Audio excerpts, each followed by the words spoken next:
ভাই আমাকে অনেকে প্রশ্ন করতেছেন ভাই ইদানিং দেখছি আপনি পর্তুগাল, রোমানিয়া এবং ম্যাসিডোনিয়া নিয়ে কথা বলতেছেন। আপনি এগুলোর ক্ষেত্রে কাজ করার জন্য আপনি আগ্রহী। আপনি সার্বিয়া কাজ করতে আগ্রহী না, আপনি মলদোভা কাজ করতে আগ্রহী না, আপনি বেলারুশ কাজ করতে আগ্রহী না, আপনি বসনিয়া কাজ করতে আগ্রহী না।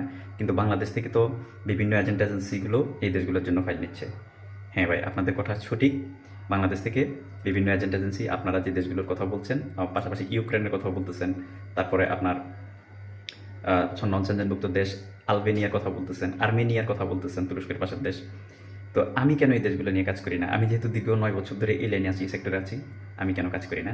আর আমি কেন করব না সেটার একটা ব্যাখ্যা আপনাদেরকে দিচ্ছি, বা করলেও আমি কখন থেকে শুরু করব তার একটা আমি রোড ম্যাপ আপনাদেরকে দিয়ে দিব। আমি আমার 9 বছরের বাস্তব অভিজ্ঞতার আলোকে অভিজ্ঞতাগুলো আপনাদের সাথে শেয়ার করব। যারা ইউরোপে যাবেন, বিভিন্ন এজেন্ট এজেন্সিতে বিজ্ঞাপন দেখে ফাইল জমা দিতে যাচ্ছেন, আপনাদের জন্য কাজে লাগবে। আর বিভিন্ন নতুন নতুন যারা এজেন্ট আছেন, ইউরোপে কাজ করবেন, আপনাদের জন্য কাজে লাগবে। প্রথম কথা হচ্ছে, কেন আমি কাজ করব না? আমি কাজ না করার মূল কারণ হচ্ছে, আমি যেহেতু বিগত বছরগুলোর অভিজ্ঞতা সঞ্চয় করেছি কোটি কোটি টাকা লস দিয়ে, আমি নতুন করে আবার ধরা খেতে চাচ্ছি না, সেফ জোন থেকে কাজ করতে চাচ্ছি।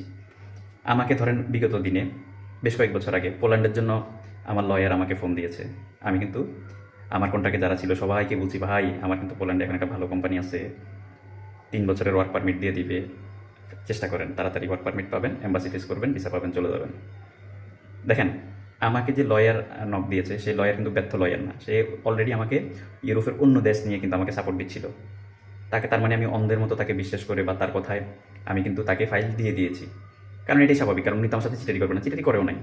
উনি আমাকে ওয়ার্ক পারমিট দিয়েছে, আমি লোকজনকে দিল্লি পাঠাইছি, এম্বাসি ফিস করেছি, পরবর্তীতে ভিসা পাই নাই।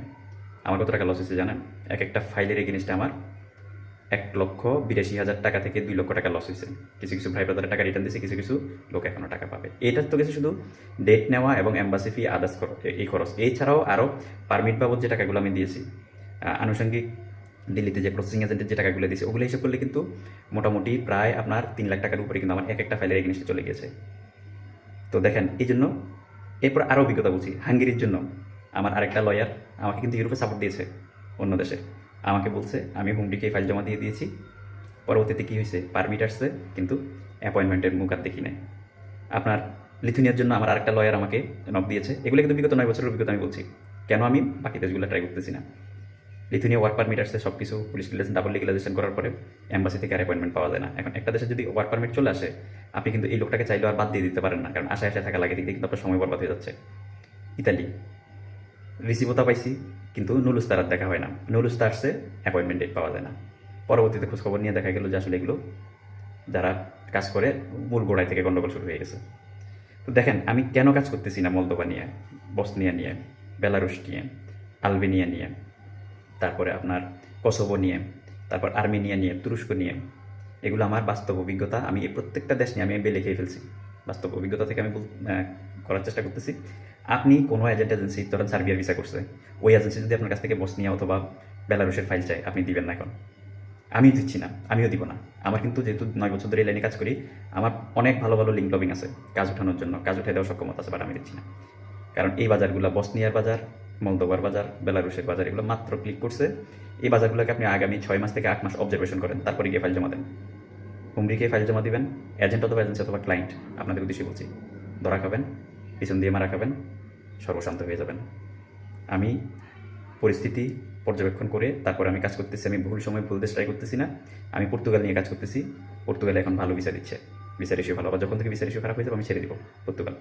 রোমানিয়া আমি অনেক লোক পাঠিয়েছি, মাঝখানে ভিসা রেশিও খারাপ ছিল, এখন আবার ভিসা রেশিও ভালো আছে, আমি এখন আবার কামব্যাক করলাম রোমানিয়ার বাজারে। আপনার ম্যাসিডোনিয়া এখন অহরহর ভিসা দিচ্ছে। আমার 4টা মাধ্যমে কাজ করতেছি, মাধ্যমগুলো সঠিক আছে, সলিড আছে। আমি ম্যাসিডোনিয়া নিয়ে আমি চেষ্টা অব্যাহত রাখছি, এবং যখন থেকে ভিসা রেশিও খারাপ হয়ে যাবে, আমি ম্যাসিডোনিয়া বাজার থেকে আউট হয়ে যাব, বের হয়ে যাব। যেমন আপনার ক্রোয়েশিয়া শ্রমবাজার আমি লোক পাঠিয়েছি, যখন ক্রোয়েশিয়া ভিসা দেওয়া বন্ধ করে দিয়েছে, আমি ক্রোয়েশিয়া শ্রমবাজার থেকে আমি আউট হয়ে গেছি। এভাবে আমার কথা হচ্ছে, আমি বাস্তব অভিজ্ঞতার কথা বলছি। আপনারা কথাগুলো আমলে নিয়ে প্লিজ নিজেরা চেষ্টা করবেন। ভুল সময় ভুল দেশ ট্রাই করা যাবে না। ইউরোপের ক্ষেত্রে ভুল সময় ভুল দেশ ট্রাই করা যাবে না। সঠিক সময় সঠিক দেশ ট্রাই করে, এবং সঠিক কোম্পানি এবং সঠিক এজেন্ট এজেন্সি, সঠিক লয়ার নির্বাচন করে ফাইল তার হাতে তুলে দিয়ে স্বপ্ন বাস্তবায়ন করুন। আপনার কাছ থেকে আজকে যে ফাইল চাচ্ছে, ধরেন মলদোভার জন্য ফাইল চাচ্ছে, অথবা বেলারুশের জন্য ফাইল চাচ্ছে, অথবা আর্মেনিয়ার জন্য ফাইল চাচ্ছে, অথবা আপনার তুরস্কের জন্য ফাইল চাচ্ছে, অথবা আপনার মন্টিনিগ্রোর জন্য ফাইল চাচ্ছে, অথবা আপনার কসোভোর জন্য ফাইল চাচ্ছে, অথবা বসনিয়ার জন্য ফাইল চাচ্ছে, অথবা আলবেনিয়ার জন্য ফাইল চাচ্ছে। আপনি একটু খোঁজখবর নিয়ে দেখেন তো, ওই ভাই বিগত 1 বছরে কয়টা ফ্লাইট দিয়েছে ওই দেশগুলোর জন্য। দেখবেন যে খোঁজখবর নিয়ে দেখবেন হয়তো মুখের উপরে বলবে যে হ্যাঁ ফ্লাইট দিয়েছি গিয়েছে, কিন্তু খোঁজখবর নিয়ে দেখবেন একটা ফ্লাইটও দেয় না। তাহলে যিনি আপনার ফাইলটা নিয়ে এক্সপেরিমেন্ট করবেন, অর্থাৎ উনি চেষ্টা করবে, আপনাকে যদি বলে একটা ফ্লাইটও দেয় না বা কাজ হয় না বা কোনো পারমিট টারমিট না দেখা থাকে, আপনি ওনার কাছে ফাইল দিবেন না। মার্কেট অবজারভেশন করুন, দেখেন যে দেশের জন্য ফাইল জমা দিতে চাচ্ছেন ওই এজেন্ট এজেন্সি বা ওই দেশটা বাংলাদেশিদেরকে কয়টা ভিসা দিয়েছে বিগত 6 মাস বা 1 বছরে, তখন ফাইল জমা দেন। কেউ যদি ফাইল জমা নিতে চায় বলে ভাই ঠিক আছে আপনার সফলতা আছে, আপনি অন্যান্য দেশ নিয়ে কাজ করছেন, আপনি ইউরোপে লোক পাঠাইছেন, আপনার সক্ষমতা আছে, আপনি আগে এই দেশটা নিয়ে ভিসা পয়দা করেন, ফ্লাইট দেন, 6 মাস পর আপনাকে আমি এই দেশে নিয়ে ফাইল দিব। কিন্তু ফাইল চাইলে ফাইল দিয়ে দিবেন না। এভাবেই কিন্তু অনেক নতুন এজেন্ট এজেন্সি কারো একটা দেশের সফলতা দেখে অন্যান্য দেশে ফাইল জমা দিতে গিয়ে ধরা খায়। আর আপনারাও কিন্তু আগে পিছিয়ে চিন্তা ভাবনা না করে সঠিক সময় সঠিক দেশ না ট্রাই না করে ভুল সময় ভুল দেশ ট্রাই করেন। এজেন্সিগুলোর একটা দুটো দেশের সফলতা দেখে তারাও আবার 10টা দেশের জন্য ফাইল টানলে 10টা দেশের জন্য আপনার অন্ধের মতো চোখ বিশেষ করে আপনি আপনার ফাইল দিয়ে ধরা খাচ্ছেন। আমি সেই জায়গায় থেকে আমি যেহেতু 9 বছর ধরে আমার 9 বছর ধরে আমি কোটি কোটি টাকা লস দিয়েছি, আমার এখন আর হারানোর কিছু নেই। এখন পাওয়ার সময় অভিজ্ঞতাটা কাজে লাগিয়ে আমি কাজ করছি। আমি কারো উপকার করতে না পারলেও কারোর জন্য ক্ষতির কারণ হয়ে না দাঁড়ায়, কারণ আমাদের ইউরোপ কেন্দ্রিক কাজগুলোর ক্ষেত্রে কমিটমেন্ট ঠিক রাখা যাবে না সময়ের ক্ষেত্রে। আর আরেকটা কারণ হচ্ছে যে ইউরোপের একটা দেশ আজকে দরজা খোলা আছে কালকে বন্ধ করে দেয়। এখন আজকে খোলা আছে বিদায় আপনি ফাইল নিচ্ছেন, কালকে যে বন্ধ হয়ে যাবে তাহলে কিন্তু আপনি কাজ উঠে দিতে পারতেছেন না। তার মানে ওই লোকের কাজ করে দিতে না পারলে আপনার সময়টা বরবাদ হয়ে যাচ্ছে। আপনি যদি টাকাও রিটার্ন দেন ওই লোকের সময় খাইছেন বিদায় সে আপনাকে গালাগালি করবে।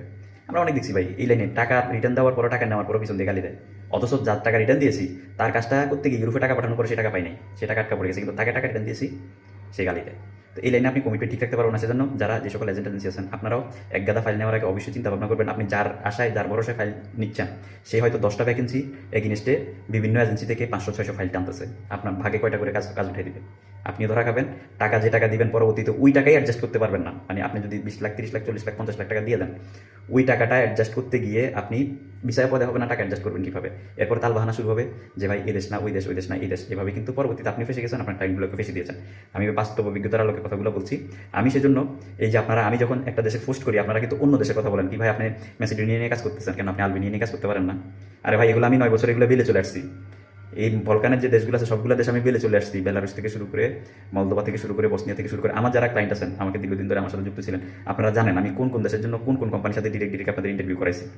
তো আমি যেহেতু বাস্তব অভিজ্ঞতার আলোকে কথাগুলো বলছি, খুব সাবধানতা অবলম্বন করে ইউরোপের বাজারে ফাইল জমা দিবেন। আমি ইদানিং দেখতেছি খুবই ভয়ঙ্কর, পল্টনের কিছু এজেন্সি আছে, মিরপুরের কিছু এজেন্সি আছে, বনানীর কিছু এজেন্সি আছে, ভয়ঙ্করভাবে মানুষকে প্রতারণা করতেছে। চাঁদের দেশের ও ডিমান্ড পাইলে চাঁদের দেশের জন্য ফাইল টানতেছে। নীতি নৈতিকতা তো নাই। আপনার এশিয়ার যে গরিব দেশগুলো, বাংলাদেশ থেকে গরিব দেশ ভিয়েতনাম, লাওস, কম্বোডিয়া এইসব দেশে লোক পাঠাচ্ছে। কেন ভাই আপনাদের এত খাইশ কেন রে ভাই? মানুষের স্বপ্ন নিয়ে খেলা করেন। আপনি একটা লোক বিদেশ পাঠিয়ে দিতে পারলে আপনার 2 পয়সা লাভ হবে, কিন্তু ওই লোকটা লাইফ তো বরবাদ হয়ে যাবে। তুরস্কের জন্য মানুষের ফাইল টানতেছে বাংলাদেশ থেকে, তুরস্ক বাংলাদেশিদেরকে ওয়ার্ক ভিসা দেন। আর্মেনিয়ার জন্য মানুষদেরকে ঘুরাচ্ছে, আপনার মঙ্গোলিয়াতে লোক পাঠাচ্ছে। বলেন কি বলবো আর। ধন্যবাদ, যা বলার অনেক বলে ফেলছি, কারণ মাটিতে বাড়ি দিলে গুণাগার চেতে যায়। আমি আমার মতো করে এজেন্ট এজেন্সি ক্লায়েন্টদেরকে বোঝানোর চেষ্টা করছি আপনারা আপনাদের জায়গা থেকে সতর্কতা অবলম্বন করে পা ফেলবেন, কারণ ইউরোপের ক্ষেত্রে ভুল ক্যালকুলেশন করে যদি এক কদম পা ফেলেন এখানে লাখ লাখ টাকা কোটি কোটি টাকা আপনার লস হয়ে যাবে। ওই টাকা উঠাতে পারবেন না, অ্যাডজাস্ট করতে পারবেন না, পরবর্তীতে মার্কেট থেকে হারাই যাবেন। ধন্যবাদ। আর যারা ইউরোপে যাবেন আপনারা 1 লাখ 1.5 লাখ 2 লাখ টাকা লস দেওয়ার মন মানসিকতা নিয়ে এই লাইনে মাঠে নামেন, না হয় কিন্তু বিপদ।